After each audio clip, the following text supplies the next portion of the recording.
Hi guys, welcome back to Sister Sis. Um, we are enjoying the summer, the sunshine, family, food and fun. Today we are going to be talking about being physically present but emotionally absent. And that could go into fathers, mothers, sibling relationships, partners, children, all these sorts of things. So let's get started. Yeah, I think with everybody going back out, spending time with family, we were also grateful to have this opportunity now to be able to meet up without so many restrictions. I mean, there's still restrictions, but we were just talking earlier about family makeup, about when we come together with people we love or we care for or with, that how sometimes those memories are quite lost because either we've not been present in the moment or the people we're spending time with haven't been present with the moment. And I just think so many people live in a kind of regret when looking back on time they might have spent with their parents who are not here anymore, or spent time with the children, or lack of time with their children, or even if they've been with their children, they haven't made the time to be present in those special moments. Yes. Therefore, the memories that could have been built have not been built. And your children are grown, your children are older and you can't go back. And I mean, it's a blessing to be in anyone's life, anyway. It's a blessing to be given more life and more health and more blessings, always. But it's just, we thought it would be really good just to give a moment of reflection to ourselves and to you guys. Yes. Of making sure when you reconnect with people this time that you're actually reconnecting and you're not just visiting people and you're not just out just for the sake of it because everybody's out, but you're actually building memories, you're actually making really deep emotional connections with people. So don't just go places for the sake of going places.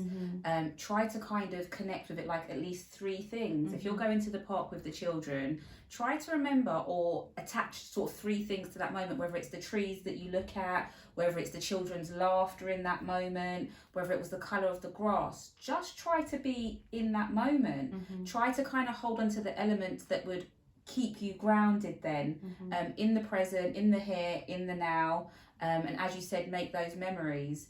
I think another concept is that, well, not a concept, but another perspective then, a lot of, and I don't want to label them all, but sometimes I think men, even women, but men think that, say for instance, they've had an absent father, that them being present in their children's life is the be all and end all. Them being present is absolutely fantastic. Yeah. But you can be present in your children's life. You can be someone who does not cheat, does not abuse or any of these things, but you can still very much be emotionally absent. These are things like not going shopping with the family or your partner, not engaging in game nights, like days out, movie nights, these sorts of things. So yes, you may live in the family home, you might be part of the family unit, but actually you're so emotionally detached and emotionally absent that it's almost like you are a shell of a person that they are trying to connect with. I do have to say that sometimes speaking with males, their argument would be their role is providing, protecting. Okay. And that kind of nurturing role is that of a mother, and of a children. Just in their defense, people who are not doing this, I'm not saying lots of dads are hands-on.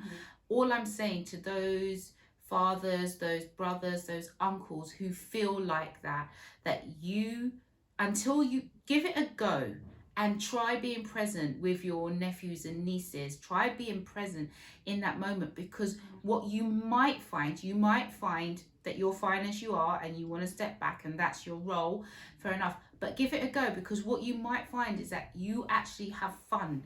You actually have created a memory with a family member, with your own child, with a godson, a goddaughter, that you can hold and they can hold for as long as you guys can remember. And you might find that you have missed out on a lot of moments like that because you didn't allow yourself to be completely present with your loved ones. And it is a shame, because I think men do believe and that's their role only. And I think even though we do know that a female's role is probably to be more nurturing, there are lots of men who are nurturing, don't get me wrong, I'm not ruling that out. I'm just saying that there is a side to that family togetherness, not just as teacher and leader, because to be able to teach and lead your children and your wife, your girlfriend, your partner, you have to have built a trusting emotional bed for that to happen. You have to have, in order for your children to come to you to seek advice from you, for to hear the advice you give, you need to be able to be emotionally connected to them as well. And those times where you're present creates that opportunity for your bonds just to be better. I think sometimes, yes, you know, men are the leaders and teachers, but it can come a bit headstrong when there's not a real connection there anyway. And then you find children don't really listen to that. They might not always take heed or take that advice, because it's coming from not a place that's nurturing and loving. But then you've also got situations where the mother or females aren't actually maternal. Nothing that they've done of their own accord, but that's just intrinsically how they are. So if you have some men who believe it's the women's role, the mum then ends up not being very maternal. Dad isn't trying to fill that void. You then have a child or children growing up without that extra nurturing, because dad thought it was mum's role. Mum isn't just intrinsically doing it, so then who is? And I think we've seen a lot of adults who have grown up in that kind of environment where they are disconnected emotionally, and although they think they talk about what they're going through, they don't actually know how to explain it, because they cannot label it, because it's never been part of their development is to express emotions freely, to express their creativeness freely. It's not part of, it's literally their life was function. It was, you know, wake up, eat, sleep, breathe, you know, go to the park for physical activity, but it wasn't a holistic way, a holistic approach of being with each other. And therefore those people, they tend to, and I'm not saying they, even myself, can block out at certain times. I was saying to Charlie earlier that when I was raising our family and studying at the same time, there were times when I was present, and I wasn't present. There were times when I can remember saying a lot of time, doing things with my children, going places, but actually zoning out a lot. If you ask me what I remember out of those particular outings we would have had in that time frame, I would be hard pushed to remember specific things. I mean, there's lots and lots of times where I've had memories that are brilliant, golden memories, nuggets I will cherish forever with me and my children. But there is moments where I have been distracted and I have not been present, and I've had to identify those. You know, I've had to identify habits I've had, i.e. shopping, browsing, you know, things like that have led me to be disconnected or less present. Scrolling on social media, for example, have been excuses, because if I wasn't doing that, I would have found something else. You know, I think there's times for that, scrolling, there's times for reading alone, but not when your family needs you, you know, in the middle of the evening, or if everyone's been at school or at home. There are times you have to give, and it might be hard, but that's how you actually show the people you love that you appreciate them, with time.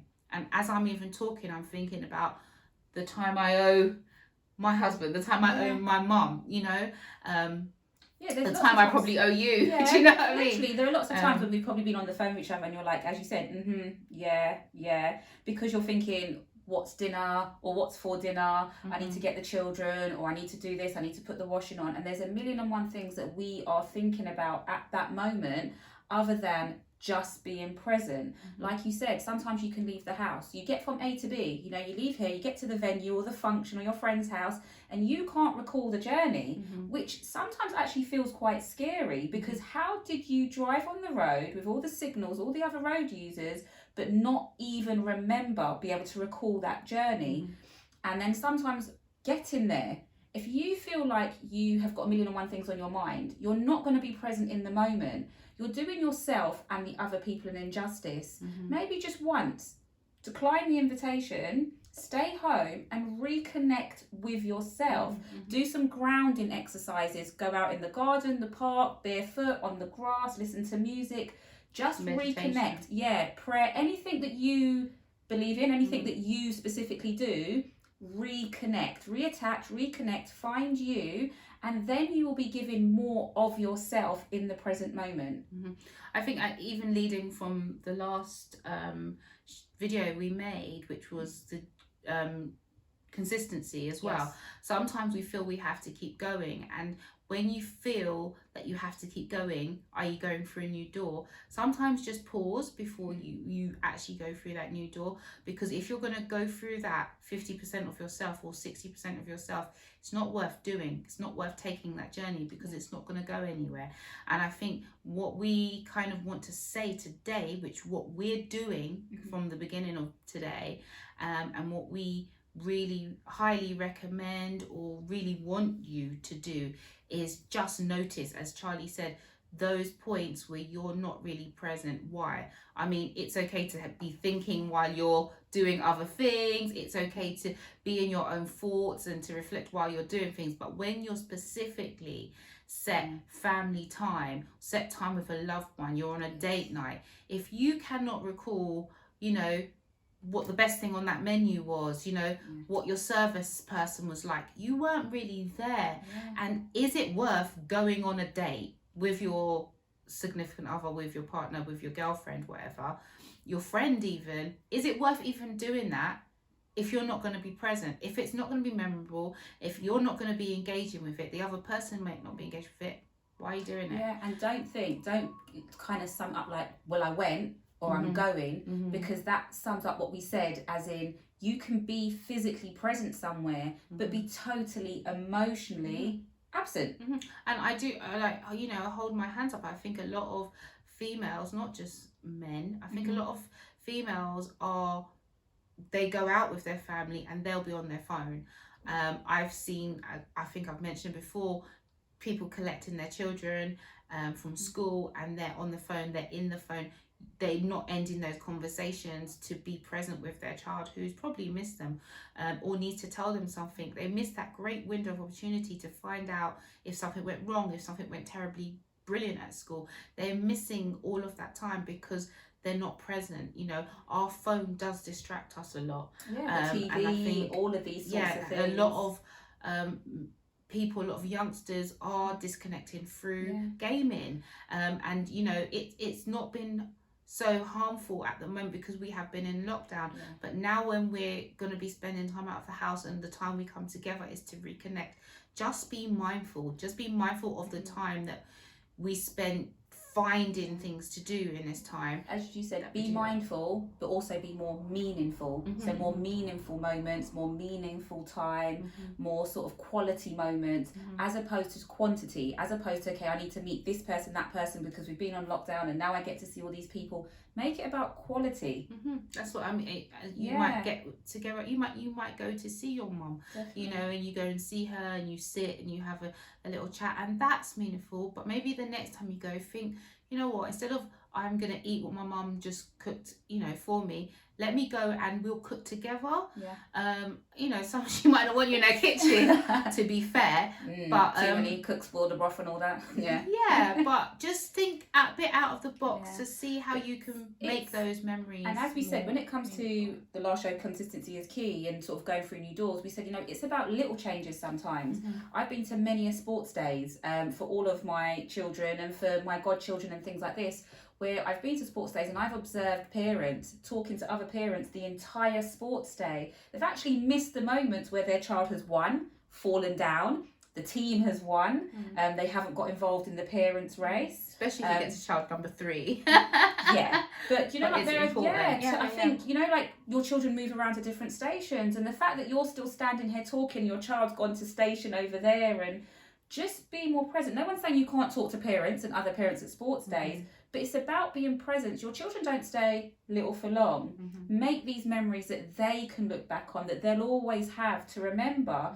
You know, you can have adult time separately to children's time, but just try and be more physically and emotionally and this isn't present. 100% of your day. You're not going to give to other people 100% of the day. What we're trying to advocate for is those times that are set aside for those activities. For example, if the person in your family is there's one person that always is arranging the picnic, is always arranging the trip to the amusement park, the meetups.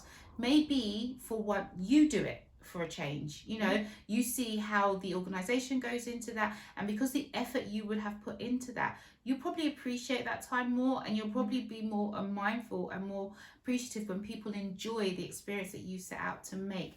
And it is about effort, and I think some people will get through a marriage, you know, however many years, and come to the end of it and look around and think, what are the moments? What are the key elements? You know, I can imagine that, you know, people have been abroad with their family or with their friends and not really remembered a trip, and not because they haven't been ready for that, or they haven't put an effort into those friendships, they haven't put an effort into the bond that could be made in 7 days abroad with someone, all the exciting things you can do. If they've not come with that mindset and that enthusiasm and that excitement for what life can bring to you, what you can learn being present with other people, then you miss out. Definitely. And I don't think you have to wait to go to a restaurant to do that whole let's turn our phones over, or let's not be on our phones during the meal. Do it at home. Every time that it's mealtime, if you have a table, don't have a table, if you sit on the sofas to eat, whatever, switch off the TV or switch it on background music and put everyone's phones to one side. Engage in what happened in everyone's day at that moment. If everybody finishes their day at different times, not everyone's kind of going to get together after school or when that person finishes work. But at dinner time, make it a small daily change and a small daily habit to just talk about everybody's day at dinner time. Be more present in each other's life. Be concerned about what's happening in each other's life. Build those bonds, make them stronger, and show interest. And it's not always easy because you know, we do all live busy lives, but by the time you turn around and look behind you at the busy life you've left, you're not going to hold much, you're not going to remember much. So, you know, just try. You do not know until you've tried. You do not know until you reflect upon what you've been doing. And as I said, you know, I've looked at myself, looked at, you know, shopping with my children. Was it necessary to be in shops for, you know, a long time while I'm looking at things, and not, we could have spent time better. And as always, we're reflected about ourselves before we come to you with any sort of conversation. And it's a conversation. It's not at anyone. It's not to say people are not doing as much as they can or not. It might not be this conversation. We just felt like someone needed to have this conversation. We felt like we needed to have this conversation. I think we've been in situations, whether it's a long time ago or what have you, where we've been around people who are not present. Who are not emotionally present. They are physically there, but they are not emotionally present to be able to give those nuggets of information or pass things on and things like that. And it is lovely to have someone's presence, but when they are not emotionally there, it is felt. Definitely, it is definitely felt. So yes, be present for your peoples. Yes, be present for yourself. And if you're not present, there's a reason. So it's an opportunity to you to think about that reason. Why are you not allowed to switch off? What is it on your mind that you haven't dealt with, you're not dealing with, to address that so you can be present for your loved ones. We love you. Take care, sister sis. Bye. Bye. Like, and share, subscribe. Take the time out right now to like our video. We are so grateful for you guys. Yes. Take care. Bye. Bye.